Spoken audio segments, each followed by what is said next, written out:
Hey guys, we've got another great one for you today. I'm gonna show you how to make these delicious, healthy, and convenient side dish. Pickled beets. It's a great beginner's canning project, super easy, no special equipment needed. This is a great one that's healthy, will save you money, but my favorite is that it's a quick and easy side dish. Just pop it open, pour it in a bowl, and serve it. So come on, let's go ahead and learn how to do it.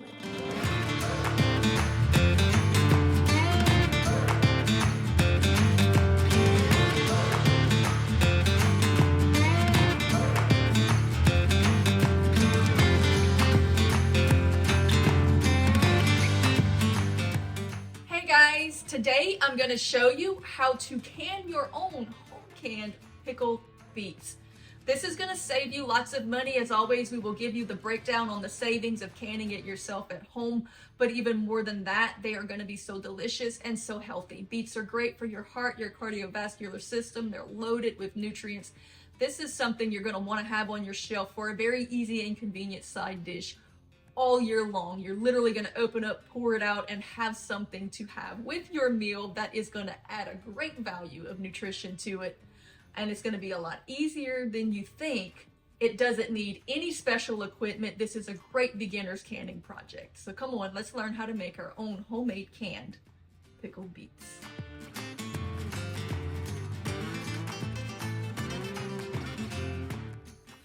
All right, this is super easy to do, guys. You're gonna love this. The first thing we need to do is cook our beets just a little bit. We just want to tenderize them to where a knife can go through them just without resistance. So you're going to want to soften them a little. There's two different ways you can do this. You can either put them in the oven and roast them, or you can boil them. When people have a lot to do, they typically boil them because you can just fit a lot in a big pot. But if you're going to boil them, there's something you need to know. Don't cut into the beet because you're not going to put all this in your pot. You're going to clean it up a bit. But if you cut into your beet, then they're going to bleed out into the water as they boil, and the nutrients and the color will just leach out. Leave the root on and leave about 1 inch of the greens and take the rest away. You can use them for other things. Beet greens are very healthy. But that's going to leave you with a beet that looks like this. Root on, stems about 1 inch long. And then we're going to clean them up real good in the sink, and then I'll show you the next thing.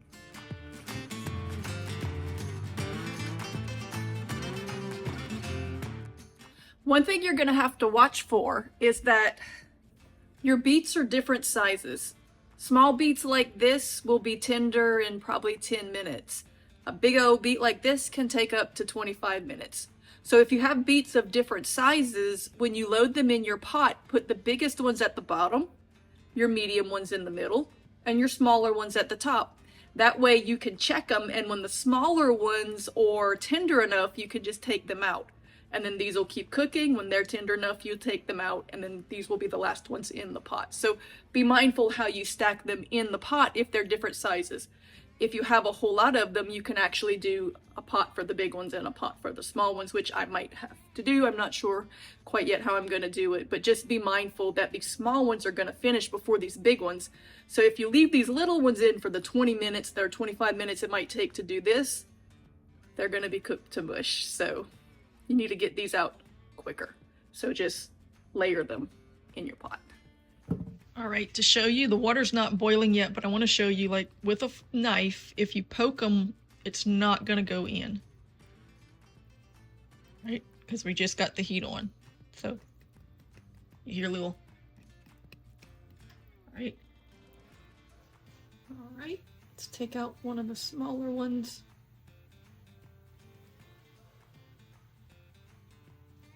Right. So that's soft enough. But obviously the bigger ones are going to still be too hard, so I'm going to start taking off some of these softer ones and peeling them. We'll start to process the small ones, and then by the time we finish with those, we ought to be able to come back and get some of the larger ones. Ought to start to be ready. All right, if you've done it right, You cut the top off, cut the root off, and the skins, you can peel it off, but you really should be able to just rub it off with your fingers. Sometimes there'll be like a scar or a part that's particularly hard to rub off, and then you can just cut it. But it should come off pretty easy, pretty clean. If they're still a little hot like these, you can run a little cool water over them just to make them tolerable. Kind of helps loosen the skin a little. So again, cut the top, cut the bottom, rub the skin off. This one's got some scarring on it, so I'll show you what I mean. Anywhere where you feel some scarring or where it might be just a little bit hard, go ahead and take your knife, clean that spot up, cut it off.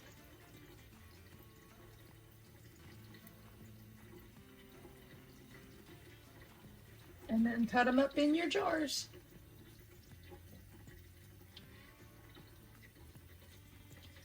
So you might have a lot to work with here, but it's gonna go really, really quick like this. Look at that. All the skin just came right off of it. And you can let them sit for a while till they cool down enough to fool it, because they are a little bit hot. They're gonna stain your hands. Make sure you wear gloves if you don't want your hands stained. Put a black towel over your counter, just, you know, protect things from the dye. And then you can slice them. You can dice them, you can chop them, however you want them. All right, now that our jars are filled, we have 7 quarts and 11 pints. We need to make our brine. It's super simple, equal parts sugar, white vinegar, and water. So your typical recipe is gonna be 2 cups of sugar, 2 cups of white vinegar, 2 cups of water, and a tablespoon of salt, and then whatever spices or seasonings you like. I got a lot, I'm probably gonna have to double it, but it's really easy to increase it because, again, no matter what you do, if you decide to do 5 cups of sugar, then you do 5 cups of water and 5 cups of vinegar, equal parts. So let's go ahead and make our brine and fill our jars. I'm using the water that I boiled the beets in to conserve some of the nutrients and the coloring that was in it. So I'm gonna double it. I may go more than that. I think I probably will need to, but I'm gonna start with doubling it with 4 cups of water, 4 cups of vinegar, 4 cups of sugar, and then we're going to heat it up. That's going to give me 2 tablespoons because I'm doubling it of salt. That's not going to be enough. So I'm going to do it again. We're going to heat it up and make sure all that sugar is melted.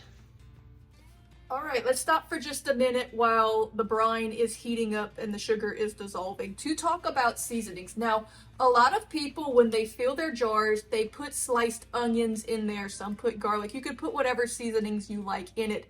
It's delicious. Personally, it takes up a lot of space in the jar. So I prefer to use my homemade onion and garlic powders. You can watch these videos to show you how I make them super cheap, super easy, super convenient, but this is real onion, this is real garlic, it's super potent. And I like to use these in my canning and in my pickling and in my fermenting more than sliced onion and garlic, because I find that in the powder form, it penetrates the product more than it does when you put it in there whole. It's delicious whole, and then you can eat the onions pickled whole. There's nothing wrong with that. But it saves room in my jar and I get a stronger flavor. So I'm gonna use my homemade powders.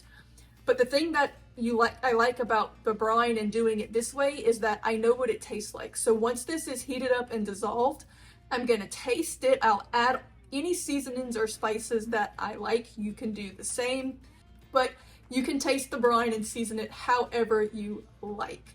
And then we're gonna go ahead and put it in the jars, seal them up, give them a hot water bath, and then we will be finished. I'm adding some homemade garlic powder, some homemade onion,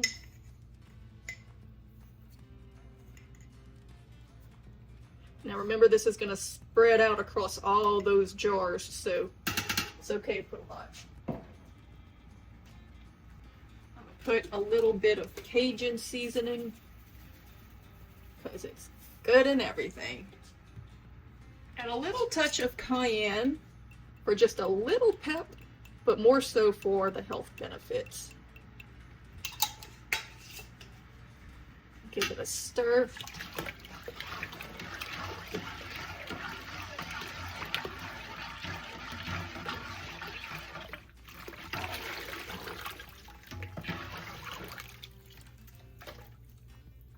Give it a taste. Oh my gosh, that's delicious. Gonna let it come up to a boil. Add it to the jars. Alright, so we're just gonna fill our jars. Remember, protect your counters because this stuff does stain, and if you get it on there, just stop everything and go ahead and wipe it up, clean it up right away. So we're gonna fill these jars up to 1 inch headspace. You can debubble if you want.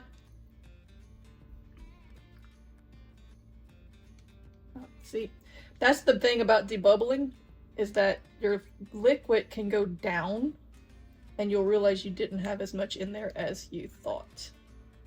So this one's going to need a little bit more.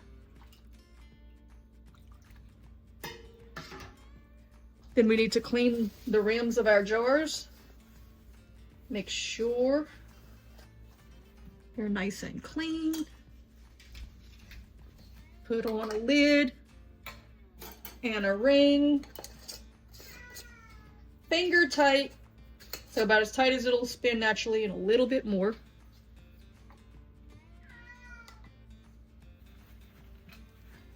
Clean our rims, put our lids, and keep going until we have them all ready for their water baths.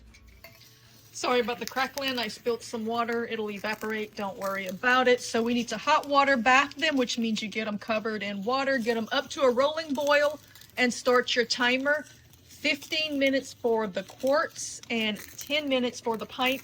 If you're not using a canning pot that has these heat separator racks at the bottom, you're gonna need to put a dish towel underneath your jars to make sure that they don't crack. So in the end, we ended up with 7 quarts and 12 pints. Given the price that they are per ounce in the store and the amount of ounces we ended up with, this would have cost us about $56 to purchase. It only cost me a few dollars, the price of a few cups of sugar and some white vinegar. The beets came from my father-in-law's garden.